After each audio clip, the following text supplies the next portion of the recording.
Hello students, welcome to my class. Students, आज हम लोग देखेंगे पावर इन एसी सर्किट। ठीक है स्टूडेंट्स, ध्यान देना है। So students, what is power, ये तो मैंने एक्सप्लेन किया था in the chapter current electricity. ठीक है, क्या था students? Power basically the rate of consumption of energy, the rate of consumption of energy, मतलब कितना एनर्जी कंज्यूम कर रहा है per unit time, the rate of consumption of energy, और you can say energy consumed per unit time. ठीक है, so the rate of consumption of energy को हम लोग कहते हैं पावर। ठीक है ना? तो स्टूडेंट ध्यान देना है। तो जो स्टूडेंट्स, जब हम लोगों ने एक इलेक्ट्रिकल डिवाइस के अक्रॉस बैटरी लगाया था, जब हम लोगों ने इलेक्ट्रिकल डिवाइस के अक्रॉस बैटरी लगाया था, मान लेते हैं उस डिवाइस के अक्रॉस पोटेंशियल डिफरेंस है V और उसमें से करंट फ्लो हो रहा है I, तो पावर क्या था स्टूडेंट्स? पावर का एक्सप्रेशन था P इक्वल्स टू VI। ध्यान देना स्टूडेंट्स, एक इलेक्ट्रिकल डिवाइस जिसके अक्रॉस हम लोगों ने एक बैटरी लगाया था, तो बैटरी जो पोटेंशियल डिफरेंस देगा, बैटरी की वजह से जो उस डिवाइस के अक्रॉस पोटेंशियल डिफरेंस होगा वो तो मेंटेन रहेगा। बैटरी है स्टूडेंट्स, वो तो मेंटेन रहेगा, वो तो चेंज नहीं होगा। और उस इलेक्ट्रिकल डिवाइस से जो करंट जा रहा होगा वो भी कांस्टेंट होगा, बिकॉज सोर्स कौन है? Battery. In that case, rate of consumption of energy by that electrical device, or you can say power of that electrical device, is P equals to VI. But students, जब supply AC होगा, जब supply AC होगा, voltage या potential difference वो तो change होता रहेगा। Across the electrical device potential difference तो चेंज होता रहेगा, करंट भी तो चेंज होता रहेगा। ठीक है, तो स्टूडेंट्स, इसका मतलब पावर बोलने से नहीं होगा, इसका मतलब पावर बोलने से नहीं होगा। हम लोग इनिशियली बोलेंगे पावर एट टाइम t। तो चलिए सबसे पहले देखते हैं पावर एट टाइम t क्या है। ठीक है, पावर एट टाइम t क्या है? ठीक है, और यू कैन से इंस्टेंटेनियस पावर, क्योंकि क्यों इस बार पावर बोलने से नहीं होगा? क्योंकि सोर्स इज ऐसी सोर्स, सप्लाई इज ऐसी सप्लाई, तो potential difference across a device वो तो चेंज होता रहेगा, and current through that device भी चेंज होता रहेगा। सो अगर V और I दोनों चेंज हो तो पावर भी चेंज होगा, तो इस बार पावर बोलने से नहीं होगा। इस बार हम लोग देखेंगे सबसे पहले power at time t, that is instantaneous power. समझ में आया स्टूडेंट्स? आया? So concentrate.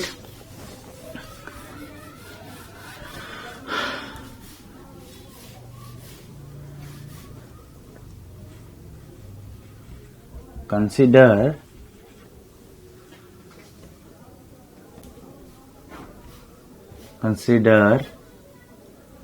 alternating EMF applied, consider alternating EMF applied to a device at time t। मान लेते हैं E equals to A naught sin of omega t। तो students, कोई भी डिवाइस ले लीजिए, that can be resistor, that can be inductor, that can be capacitor, या inductor and resistor in series, या capacitor and resistor in series, या inductor capacitor and resistor in series. ठीक है, तो इन जनरल देखेंगे students हम लोग initially. ठीक है, इन जनरल। ठीक है, तो स्टूडेंट्स डिवाइस या डिवाइस के कॉम्बिनेशन के across applied EMF at time t कितना है, तो मान लेते E equals to A not sine of omega t. कोई problem? No. And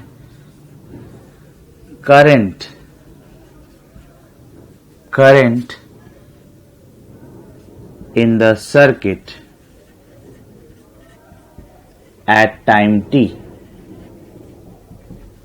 current in the circuit at time t। तो स्टूडेंट्स हम लोगों ने देखा इन रजिस्टर के केस में करंट इन फेज होता है, ईएमएफ के साथ इन फेज होता है, किसी में लैग करता है, किसी में लीड करता है। तो अभी हम लोग इन जनरल देख रहे हैं स्टूडेंट्स, इन जनरल। तो मान लेते हैं करंट एट टाइम टी है, सब समझ में आ जाएगा, एंड तक सब क्लियर हो जाएगा। तो अभी तो हम लोग इन जनरल बोला, कोई डिवाइस का नाम मेंशन नहीं किया। तो मान लेते हैं करंट एट टाइम टी है I equals to I not sine of omega T -5। In general देख रहे हैं स्टूडेंट्स, बाद में सब कुछ ठीक हो जाएगा, टेंशन नहीं लेना है। तो मान लेते हैं current in the circuit at time T is I equals to I not sine of omega T -5। कोई प्रॉब्लम स्टूडेंट्स? नो। तो at time T voltage across the device क्या है, E equals to E naught sine of omega T. And current to the device, current in the circuit मतलब current to the device क्या है, I equals to I naught sin of omega t -5. This EMF at time t and this current at time t. This is voltage across the device at time t. So students, therefore, instantaneous power क्या होगा, or you can say power at time t क्या होगा students? तो आप सिर्फ P लिख सकते हो या ऐसे लिख सकते हो पावर एट टाइम t। ठीक है ना? क्या होगा स्टूडेंट्स? उस टाइम में एट टाइम t पावर क्या होगा? It's voltage at time t which is applied EMF multiplied by current eight time t। समझ में आया students? In case of battery, जब सप्लाई बैटरी होता है वोल्टेज एंड करंट कांस्टेंट होता है, बट यहां पे एसी है, सप्लाईज एसी, ऑल्टरनेटिंग सोर्स है, ऑल्टरनेटिंग ईएमएफ का सोर्स है। तो यहां पे टाइम मेंशन करना पड़ेगा at time t, because both voltage across the supply, voltage across the device and current in the circuit both are changing with time। तो हम लोगों ने लिखा instantaneous power और you can write power at time t। समझ में आया students? so it is equals to E के जगह पे E लिखिए, तो A not sine of omega t, और I के जगह पे I लिखिए, I not sine of omega T -5। तो I की जगह पे I not sine of omega T -5, तो I not sine of omega T -5। कोई प्रॉब्लम स्टूडेंट्स यहां तक? No. So this is students power at time t. समझ में आ रहा है? This is power at time t. Next, अभी हम लोग को स्टूडेंट्स एवरेज पावर निकालना है, एवरेज पावर कंज्यूम्ड। ठीक है, average rate of consumption of energy निकालना है, एवरेज पावर निकालना है। तो स्टूडेंट्स अगर मैं कौन सा टाइम का बात, मतलब ड्यूरेशन का बारे में अगर मैं कुछ नहीं बोल रहा हूं, इसका मतलब ओवर ए कंप्लीट साइकिल।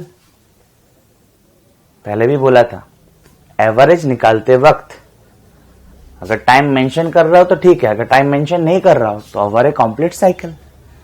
ठीक है, सो अभी हम लोग निकालेंगे students average power. So therefore average power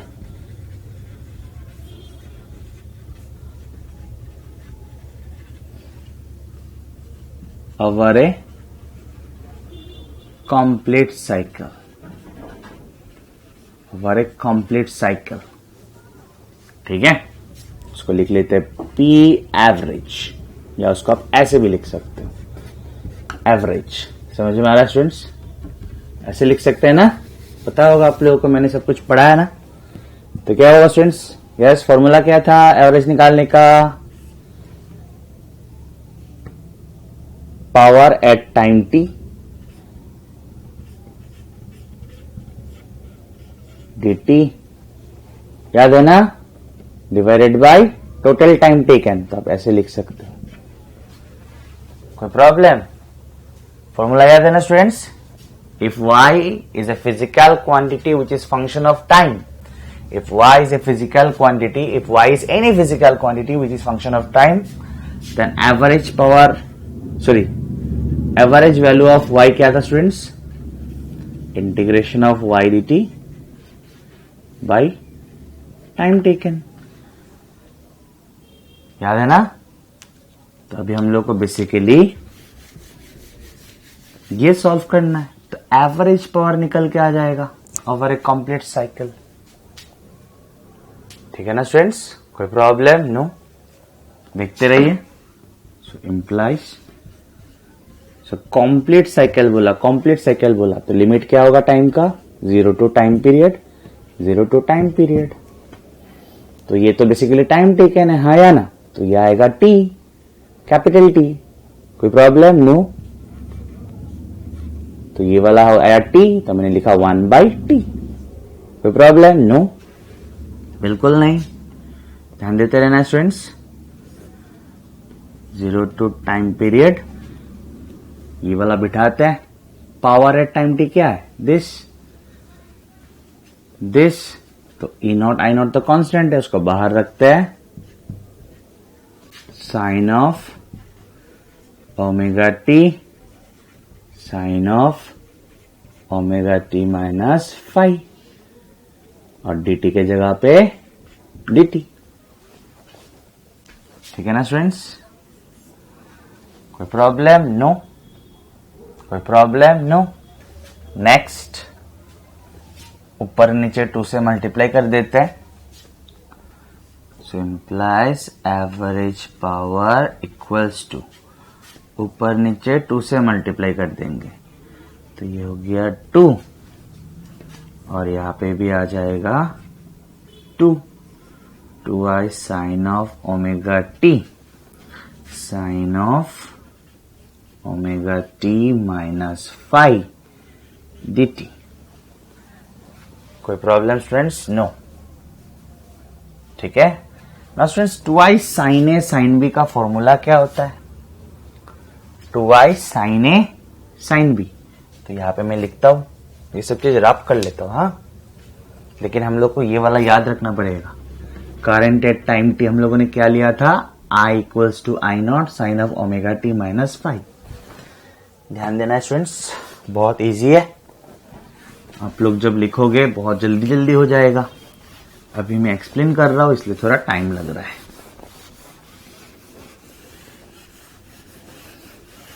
ध्यान देते रहना है। तो 2i sine A sine B का फॉर्मूला तो मैं यहां पे लिख देता हूं। यहां पे देखिए 2i sine A sine B, आप लोगों को शायद पता होगा, शायद नहीं, ऑब्वियसली पता होगा। तो 2i sine A sine B का फॉर्मूला होता है students cos of A minus B plus minus cos of A plus B, cos of A minus B minus cos of A plus B.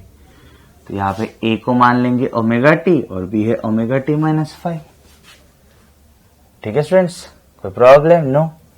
तो इसका क्या आएगा वो यहां पे देख के रख देते हैं। सो 2i sine A sine B, 2i sine A sine B, मतलब ये है ए, जो समझा रहा हूं इसलिए लिख रहा हूं। ठीक है ना? 2i sine A sine B क्या होगा students? Cos of A minus B, मतलब ओमेगा टी माइनस दिस। तो ओमेगा टी माइनस दिस करेंगे तो omega t minus omega t cancel, and omega t minus this, तो माइनस माइनस प्लस, ये minus this, तो minus minus plus, ठीक है, तो हो गया cos of phi.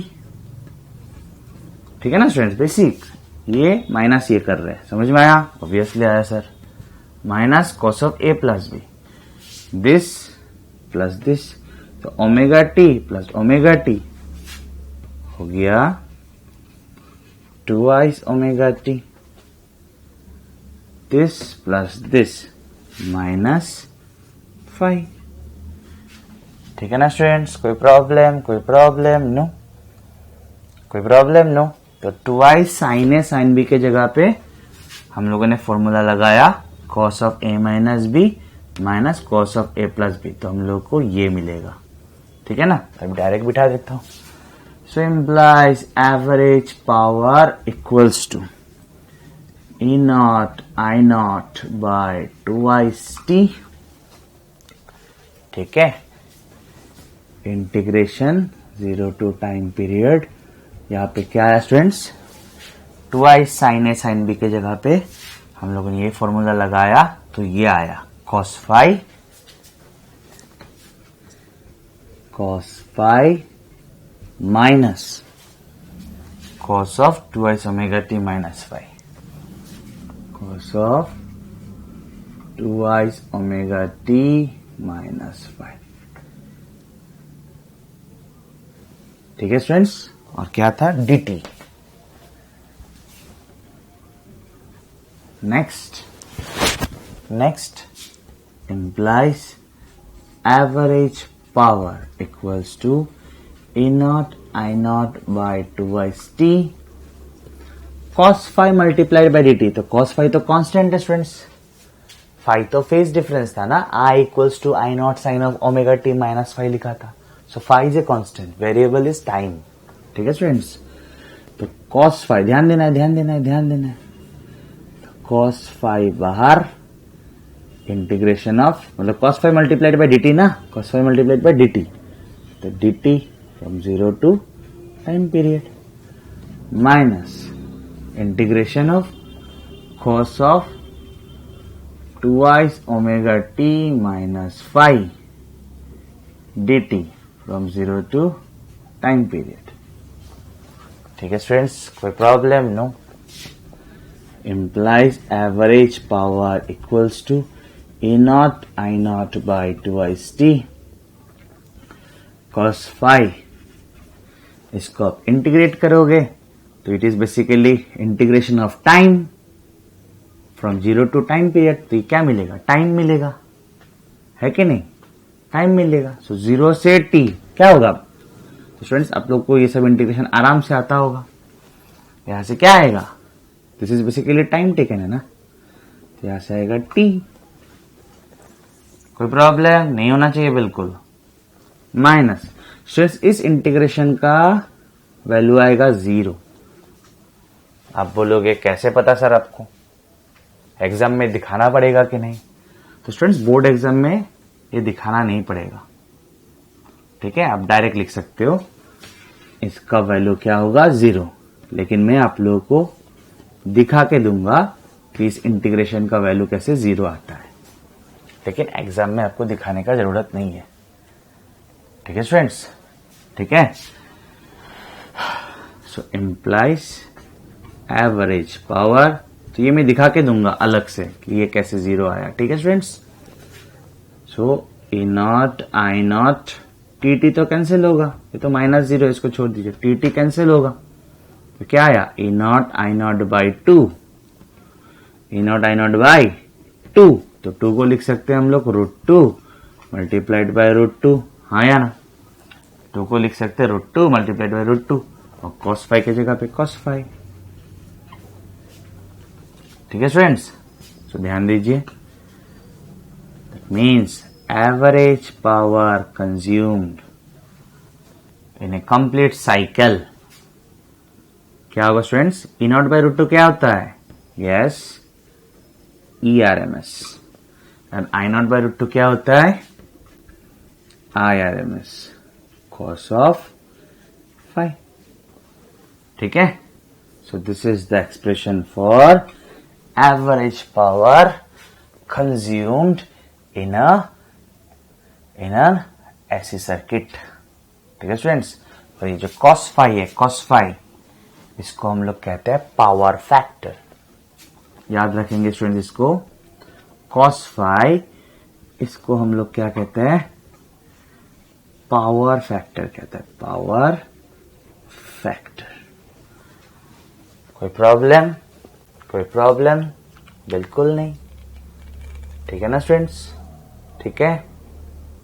Now students, हम लोगों ने अभी अभी देखा कि average power consumed, average power consumed by a device in AC circuit का एक्सप्रेशन क्या आया, ERMS IRMS cos फाई। ठीक है ना स्टूडेंट्स, हम लोगों ने EMF एट टाइम t क्या लिया था, E equals to A not sine of omega t। ठीक है, और I एट टाइम t क्या लिया था, I नॉट साइन ऑफ, ध्यान देना, ओमेगा t माइनस फाइव। ठीक है स्टूडेंट्स, तो अभी हम लोग स्पेशल केसेस देखेंगे। Special cases number 1, for a purely resistive circuit, for a purely resistive circuit. So students, for a purely resistive circuit, अगर ध्यान देना students, for a purely resistive circuit, यहां पे लिखने की जरूरत नहीं है, मैं यहां पे लिख लेता हूं, E equals to A not sine of omega t. अगर applied EMF at time t ये है, तो करंट तो फेज में होता है, करंट तो EMF के साथ फेज में होता है, सेम फेज में होता है, यस और नो। तो आप अगर इस I एट टाइम t को इसके साथ कंपेयर करेंगे, तो ओमेगा टी माइनस क्या है, कुछ नहीं है, इसका मतलब फाई का वैल्यू क्या है, 0। So for a purely resistive circuit, समझ में आया कि नहीं स्टूडेंट्स, ये तो हम लोगों ने इन जनरल लिया था, ठीक है, but for purely resistive circuit current तो फेज में होता है, तो ओमेगा टी माइनस क्या है, 0, फाई की जगह पे क्या है, 0, तो फाई इक्वल्स टू 0। ठीक है ना, what is phi? Phi is the phase difference between EMF का फेज एंड करंट का फेज। तो ये तो इन फेज है ना, तो फेज डिफरेंस क्या होगा, 0। समझ में आया स्टूडेंट्स? आया। तो फाई अगर 0, तो एवरेज पावर कंज्यूम्ड क्या होगा students, ERMS IRMS cos of 0, which is 1. So it is equals to ERMS IRMS. ठीक है students, it is equals to ERMS IRMS। मतलब रजिस्टर जो है वो पावर कंज्यूम करता है, वो एनर्जी डिसिपेट करता है। समझ में आ रहा है स्टूडेंट्स? वो पावर कंज्यूम करता है, वो एनर्जी डिसिपेट करता है। ठीक है, और उसका एवरेज वैल्यू कितना है, ERMS IRMS। समझ में आया स्टूडेंट्स? कोई प्रॉब्लम? नो। नेक्स्ट, नंबर 2,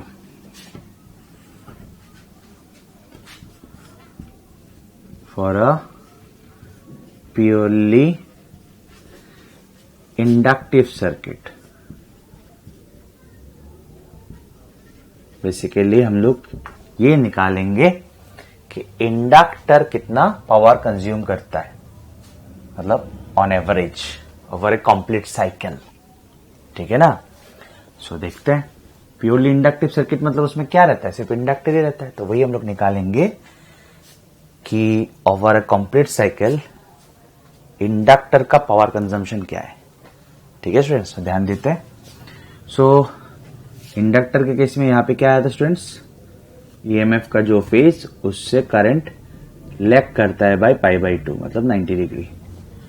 तो आप कंपेयर कर सकते हो आई को और इसको। जनरल फॉर्म लिया था ना आई एट टाइम टी, तो इन दोनों का अगर आप कंपेयर करोगे तो आपको दिखेगा कि 5 के जगह पे क्या है, π/2। 5 के जगह पे क्या है स्टूडेंट्स, π/2। तो 5 इक्वल्स टू π/2। इसका मतलब पावर फैक्टर, cos 5 तो पावर फैक्टर है ना स्टूडेंट्स, तो cos 5 which is basically cos of π/2। तो cos 90 कितना होता है स्टूडेंट, 0। cos 90 कितना होता है, 0। That means average power consume क्या होगा, ERMS IRMS cos of π/2 which is equals to 0।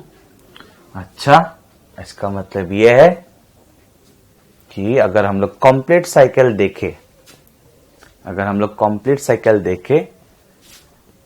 तो power consumption, average power consumption inductor का 0 है। इंडक्टर का average power consumption over a complete cycle 0 है।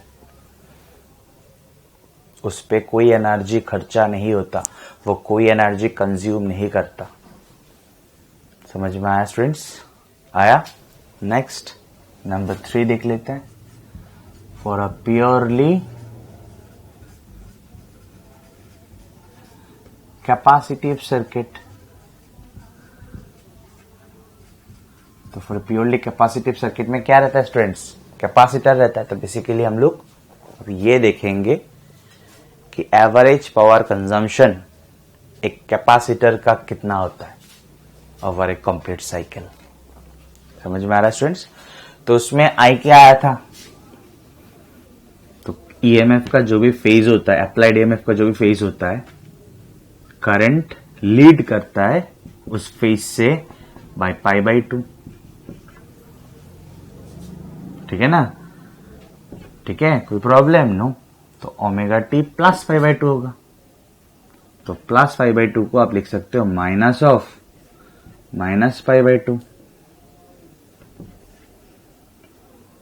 ओमेगा टी प्लस π/2 ना, तो प्लस π/2 को आप माइनस ऑफ माइनस π/2 लिख सकते हो। तो आप 5 के साथ अभी अगर कंपेयर करोगे, इन दोनों को अगर कंपेयर करोगे, तो 5 के जगह पे क्या है, minus π/2। So here 5 equals to minus π/2। तो पावर फैक्टर क्या होगा, it's cos of minus π/2। Students we know that cos of minus x is cos x, so cos of minus π/2 होगा cos of π/2 which is 0। so therefore average power consumed by a capacitor, average power consumed by a capacitor in a complete cycle क्या होगा students, क्या होगा, 0 होगा obviously. cos 5 तो 0 है, फिर 0। तो स्टूडेंट्स ये हम लोग को याद रखना है, ये हम लोग को याद रखना है कि over a complete cycle, over a complete cycle, अगर हम लोग ओवर ए कंप्लीट साइकिल नहीं भी कहते हैं तो इसका मतलब होगा over a complete cycle average power consumption by capacitor और इंडक्टर कितना स्टूडेंट्स, 0। वो सोर्स से एनर्जी कंज्यूम नहीं करता या एनर्जी डिसिपेट नहीं करता, एनर्जी लॉस नहीं होता। समझ में आया स्टूडेंट्स। बट रजिस्टर कंज्यूम करता है, रजिस्टर में एनर्जी डिसिपेट होता है, रजिस्टर में एनर्जी लॉस होता है। ठीक है, पावर कंजम्पशन का एवरेज वैल्यू क्या है, ERMS IRMS। समझ में आया स्टूडेंट्स, आया। Now students in LR circuit, मतलब जिसमें इंडक्टर और रजिस्टर सीरीज में होता है, देन इन CR सर्किट जिसमें कैपेसिटर एंड रजिस्टर सीरीज में होता है, देन इन LCR सर्किट जिसमें इंडक्टर, कैपेसिटर और रजिस्टर सीरीज में होता है, उसमें स्टूडेंट्स cos phi जो है नॉट इक्वल्स टू 0 होता है। इन जनरल मतलब 0 नहीं होता है। और cos phi अगर 0 नहीं है तो average power consumed average power consume वो भी जीरो नहीं होगा। अगर ये जीरो नहीं है तो ये भी जीरो नहीं होगा, राइट? कोई प्रॉब्लम? नो। तो क्या बोला मैंने? इन LR circuit, in CR circuit, in LCR circuit, cos phi is not equals to 0. cos phi क्या था स्टूडेंट्स? इम्पीडेंस ट्रायंगल पढ़ाया था, याद होगा। cos phi क्या आया था? R by Z आया था बार बार। Z is impedance. LR circuit का इम्पीडेंस हम लोग को पता है, CR सर्किट का इम्पीडेंस हम लोग को पता है, LCR सर्किट का इम्पीडेंस हम लोग को पता है। Now if cos phi is not equals to 0, if power factor, cos phi's power factor is not equals to 0, then average power consumption is not equals to 0.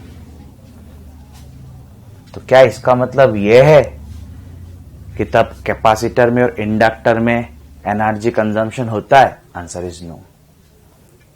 In LR circuit, in CR circuit and in LCR circuit, तीनों में students register है। इन LR R है, इन CR R है, इन LCR R है। तो students उसमें power consumption not equals to 0 इसलिए आ रहा है क्योंकि उन सब में रजिस्टर है और रजिस्टर पावर कंज्यूम कर रहा है। But inductor and capacitor over A cycle power consume नहीं करता है।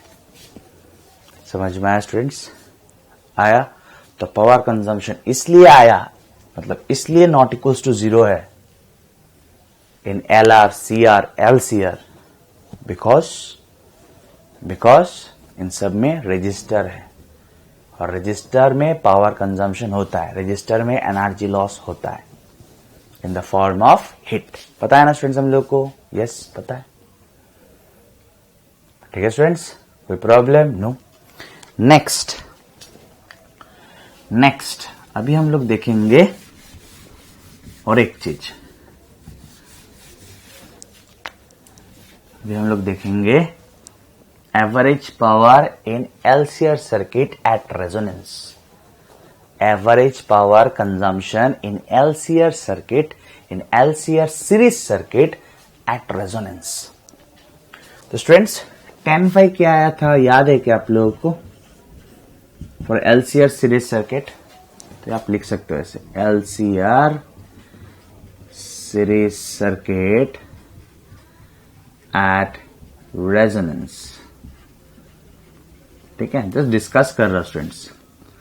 तो tan phi क्या आया था? Yes, XL minus XC by R। ठीक है, ठीक है। एक बार अगर कोई कंफ्यूजन है एक बार पेज घुमा के देख लीजिए। ठीक है, एट रेजोनेंस मैंने एक्सप्लेन किया students. At resonance XL equals to XC होता है। At resonance XL equals to XC होता है। तो XL इक्वल्स टू XC अगर होगा तो therefore tan phi क्या होगा students? XL minus XL equals to XC है तो ये तो 0 होगा, 0 बाई R इज 0। ठीक है ना? tan phi 0, इसका मतलब tan ऑफ कितना डिग्री 0 होता है? tan ऑफ 0 0 होता है ना स्टूडेंट्स? tan 0 0 होता है ना? That means phi equals to 0। ठीक है, और अगर phi इक्वल्स टू 0, अगर phi equals to 0, so average power consumption तो मैक्सिमम होगा। एवरेज पावर कंजम्पशन तो मैक्सिमम होगा। क्यों? क्योंकि phi 0 तो कैसे मैक्सिमम? तो phi 0 तो cos 0 1 होगा and 1 is the maximum value of cos function. If phi 0 then cos 0 is 1 and 1 is the maximum value of cos function। और cos function का मैक्सिमम वैल्यू बिठाओगे, cos function का maximum value बिठाओगे, यहां पे बिठा देता हूं, cos 0 क्या होगा? 1। तो इसका अगर मैक्सिमम वैल्यू, दैट मीन्स ये भी मैक्सिमम वैल्यू होगा। समझ में आया कि नहीं? तो आप ऐसे याद रख सकते हो कि इन LCR series circuit power consumption, ठीक है, average power consumption is maximum at resonance, ठीक है, क्योंकि रेजोनेंस में जब रेजोनेंस होता है तब XL = XC होता है, मैंने पढ़ाया। XL = XC होगा तो tan phi 0 होगा, tan phi 0 मतलब phi 0 बिकॉज tan of 0 0 होता है, और phi 0 तो cos 0 1 होगा, cos 0 is 1 which is maximum value of cos function। तो आप cos function का मैक्सिमम वैल्यू बिठा रहे हो तो पावर कंजम्पशन भी तो मैक्सिमम होगा। समझ में आया students? So in LCR series circuit power consumption is maximum at resonance, ये आप लिख के रख सकते हो। समझ में आया स्टूडेंट्स यहां तक? नाउ स्टूडेंट्स, इस इंटीग्रेशन के जगह पे हम लोगों ने डायरेक्ट 0 लिख लिया था, वह कैसे 0 हुआ वो एक बार देख लेते हैं। इस इंटीग्रेशन को कुछ एक नाम दे देता हूं I, ठीक है। तो ये क्या फॉर्म है students? cos of A - B form में, right. cos of A - B का फॉर्मूला क्या है? cos A cos B plus sin A sin B।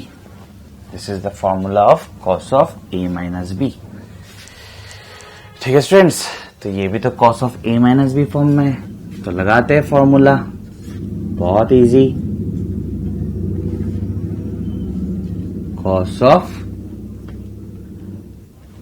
cos A cos B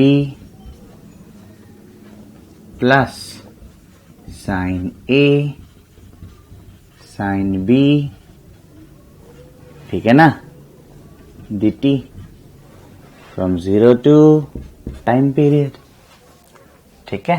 so implies I equals to integration, phi तो constant है तो cos phi बाहर, cos of 2 omega t dt from 0 to time period plus integration of this, तो sin phi तो constant होगा because phi is constant, बाहर integration of sin of 2 omega t dt from 0 to time period, ठीक है ना students. implies I equals to cos phi, क्या होगा students? Integration of cos of mx क्या था स्टूडेंट्स? ये m है, m 2 ओमेगा इज m, पढ़ाया ना मैंने ये सब चीज, और आप लोगों को ऑब्वियसली पता होगा। Sine of mx by m